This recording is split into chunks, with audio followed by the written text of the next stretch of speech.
भक्ति कभी ना छोड़िए।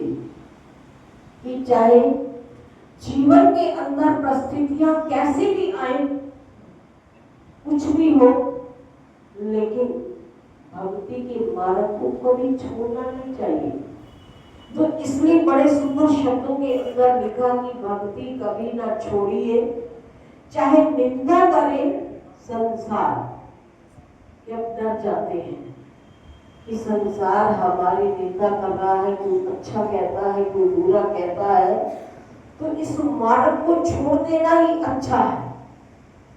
नहीं कि अगर कहते हैं ना कि निंदक नेड़े राखिए, आगर उदे छुआई, कि निंदा होने से हमारे अंदर के पाप धुल जाएंगे, हमारे पापों की सफाई हो जाएगी, तो घबराना नहीं चाहिए।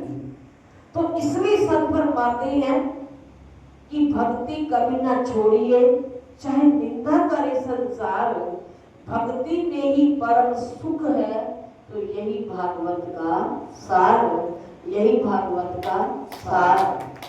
तो इसको कहना तो आसान है, लेकिन इस बात को सहना क्या लगता है मुश्किल, कि उसने मेरी निंदा करी तो क्यों करी। कि हम इतनी सहन शक्ति बनाए कि वो ऐसा उसको करके दिखाए कि वो निंदा करने ही छोड़ दे, कि इसको तो कोई परवाह नहीं, इसके ऊपर कोई असर नहीं, तो ऐसे बंदे की निंदा क्या करें। तो यही हमें भागवत सिखाती है। तो हमें अपने रोग रोग के अंदर किसको बसाए, सतगुरुदेव के वचनों को। तो सतगुरुदेव का वचन अगर हम अपने हृदय के अंदर धारण करेंगे, तो हमारे जन्म जन्मांतरों के सारे पाप कट जाएंगे, धुल जाएंगे। कि जैसे श्रीमद् भागवत महापुराण के अंदर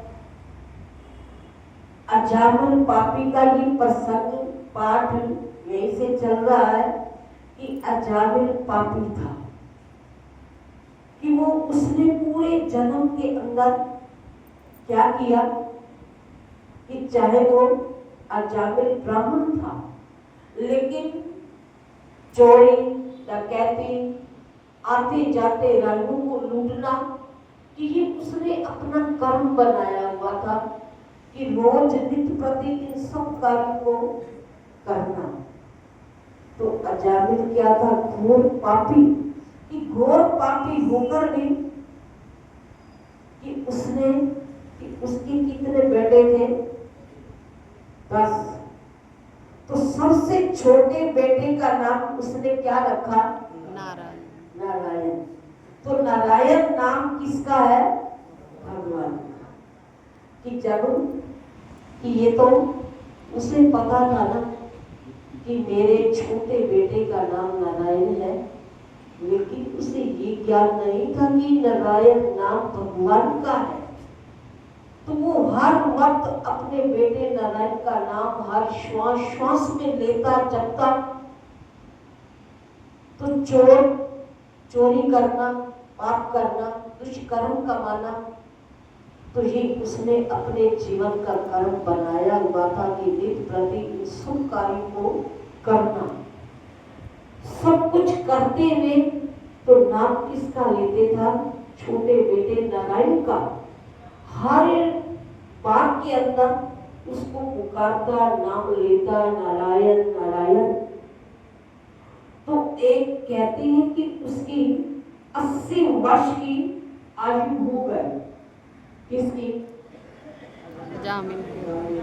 अजामिल पापी की 80 वर्ष की आयु हो गई। तो उसके 10 बेटे थे, जिससे सबसे छोटे का नाम नारायण था, जो माता पिता दोनों का बड़ा ही प्यारा था।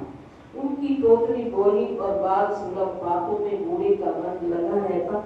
वह खाते पीते उठते बैठते समय नारायण को अपने हृदय में रखता था।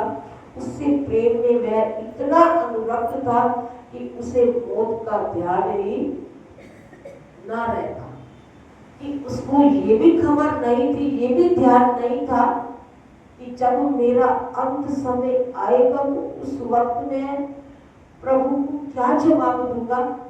तो भगवान को तो जवाब देना पड़ता है कि जो जीवन के अंदर हम कर्म करेंगे तो उसका हमें फल भी भोगना पड़ेगा और भगवान को जवाब भी देना पड़ेगा। तो इसलिए कहते हैं बड़े सुंदर शब्दों के अंदर ये भजन सभी बोलोगे, प्रभु मांगेगा जवाब